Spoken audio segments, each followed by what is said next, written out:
Bonjour à toutes et à tous sur Au Large, le podcast biblique pour ce 7e épisode sur la musique dans la Bible.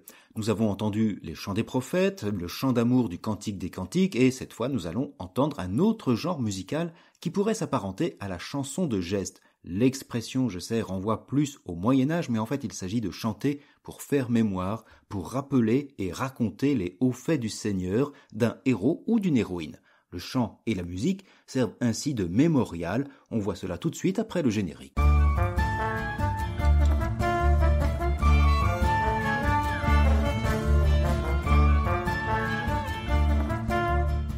Je le disais à l'occasion du Cantique des Cantiques, la musique dans la Bible et dans bien d'autres cultures, par son rythme et ses sonorités, facilite l'inscription d'un message au fond des cœurs et des mémoires. Beaucoup d'exemples, notamment dans les psaumes, font le lien entre le chant et les grands événements passés. Le psaume 9 chante ainsi la victoire sur l'oppresseur. Chantez le Seigneur qui siège dans Sion, annoncez parmi les peuples ses exploits. Je dirai tes innombrables louanges aux portes de Sion. Je danserai de joie pour ta victoire. Ils sont tombés, les païens, dans la fosse qu'ils creusaient, au filet qu'ils ont tendu, leurs pieds se sont pris.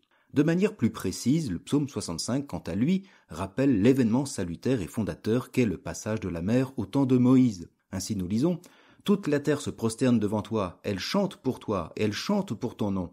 Venez et voyez les hauts faits de Dieu, ses exploits redoutables pour les fils des hommes. Il changea la mer en terre ferme, ils passèrent le fleuve à pied sec, de là cette joie qu'il nous donne. » Le psaume 104 reprend quant à lui et à sa manière l'histoire du salut allant de la promesse faite à Abraham, promesse d'une descendance nombreuse et d'une terre, à l'accomplissement de celle-ci avec Moïse, les plaies d'Égypte et l'arrivée en Canaan. Le psaume évoque aussi les patriarches intermédiaires comme Isaac, Jacob et Joseph. Ainsi nous entendons, alors je ne lis que quelques extraits, « Rendez grâce au Seigneur, proclamez son nom, annoncez parmi les peuples ses hauts faits, chantez et jouez pour lui, redites sans fin ses merveilles.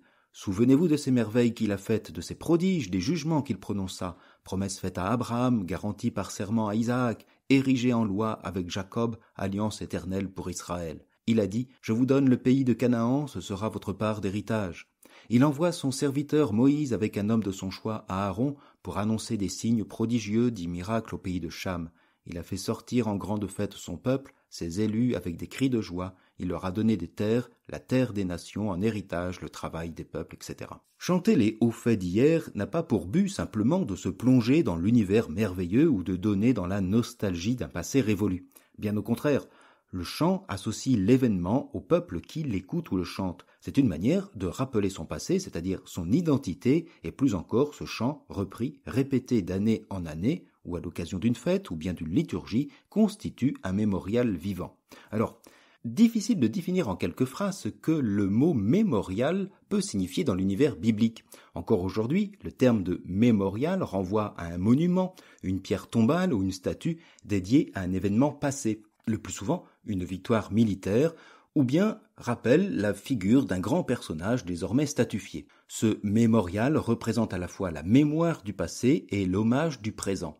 Dans la Bible, le mémorial peut prendre aussi la forme d'un livre. Ainsi, nous lisons en Exode 17,14, le Seigneur dit à Moïse, « Écris cela dans le livre pour en faire mémoire ». Ou bien, on nous rappelle un jour commémoratif. En Exode 12,14, nous lisons « Ce jour-là sera pour vous un mémorial, vous en ferez pour le Seigneur une fête de pèlerinage, c'est un décret perpétuel, d'âge en âge, vous la fêterez ». Il s'agissait de la Pâque.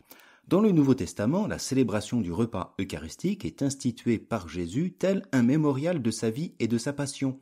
Puis, lisons-nous en Luc 22, 19, « Ayant pris du pain et rendu grâce, Jésus le rompit et le leur donna en disant « Ceci est mon corps donné pour vous, faites cela en mémoire de moi. » La Bible évoque aussi comme mémorial la stèle ou les pierres dressées. Lors du passage du Jourdain, nous lisons dans le livre de Josué « Et quand demain vos fils demanderont « Que signifient pour vous ces pierres ?» Vous répondrez « Les eaux du Jourdain se sont séparées devant l'arche d'alliance du Seigneur quand elle passa dans le Jourdain. Les eaux du Jourdain ont été séparées et ces pierres deviendront un mémorial pour les fils d'Israël. » Comme ces stèles dressées pour rappeler le passage du Jourdain, les chants dans la Bible servent également de mémorial. Ils rappellent l'irruption d'un salut au sein de conditions parfois désespérées, le passage de la mer Rouge, l'envoi d'un sauveur, un événement fondateur. Le chant rappelle le passé, mais il est chanté pour un présent qu'est celui du peuple. Il permet d'entretenir le lien qui l'unit à son histoire et à son Dieu. Il est comme une stèle rendue visible, ou plutôt audible au peuple, mais aussi aux nations voisines.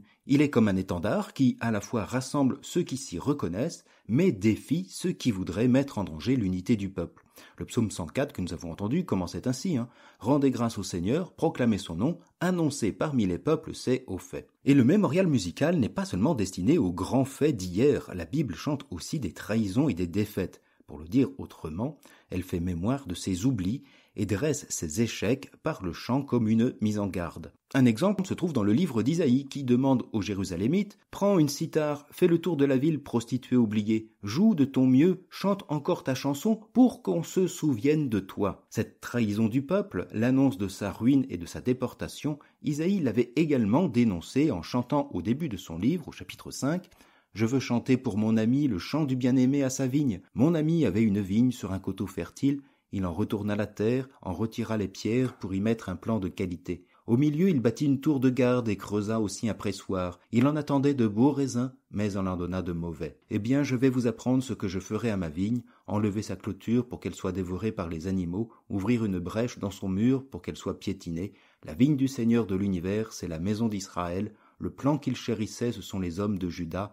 Il en attendait le droit, et voici le crime. Il en attendait la justice, et voici les cris. Dans un autre livre de la Bible, le chant sert explicitement de mémorial en vue d'une mise en garde. C'est dans le livre du Deutéronome au chapitre 31 où Dieu dit à Moïse et aux fils d'Israël « Et maintenant, écrivez un cantique à votre usage. Toi, apprends-le aux fils d'Israël, mets-le sur leurs lèvres afin que ce cantique me serve de témoin contre les fils d'Israël. En effet, quand j'aurai fait entrer ce peuple sur le sol ruisselant de lait et de miel, que j'ai juré de donner à leur père, il mangera, il se rassasiera, il engraissera, puis il se retournera vers d'autres dieux. Il les servira, il me méprisera, il rompra mon alliance. Ce cantique servira de témoin contre lui, car sa descendance l'aura encore sur les lèvres. Oui, je connais bien le projet qu'il forme aujourd'hui, avant même que je le fasse entrer dans le pays que j'ai juré de donner. Ce jour-là, Moïse écrivit ce cantique et l'apprit aux fils d'Israël. Le chant adopte ici le futur en se plaçant dans un passé antérieur. Il évoque ainsi des événements qui, pour l'auditeur, font partie de son passé. Le Seigneur annonce ici la trahison du peuple qui lui préférera des idoles païennes. Il annonce les catastrophes et les malheurs comme la chute du temple et l'exil, mais il affirme aussi sa fidélité intangible envers ce même peuple et tout cela en chantant. Le cantique est explicitement écrit pour servir de mémorial, de témoignage pour éveiller le présent et mettre en garde pour l'avenir. L'événement passé n'est pas seulement une leçon, il est aussi un marqueur fédérateur et identitaire. C'est en cet événement qu'on se reconnaît peuple et qu'on reconnaît son Dieu. C'est ce que nous entendrons la prochaine fois avec ces cantiques et ces chants qui racontent un événement d'importance après le récit de celui-ci. Nous entendrons ainsi le cantique de Moïse après le passage de la mer en Exode 14-15 et surtout celui de Déborah, la prophétesse, après la victoire sur Sisera par l'armée de Barak et la main de Yaël, c'est en Juges 4 et 5. On verra comment le chant s'écarte de l'événement raconté pour lui donner une autre ampleur. D'ici là, je vous souhaite une bonne et agréable journée en compagnie de la parole de Dieu. À très bientôt.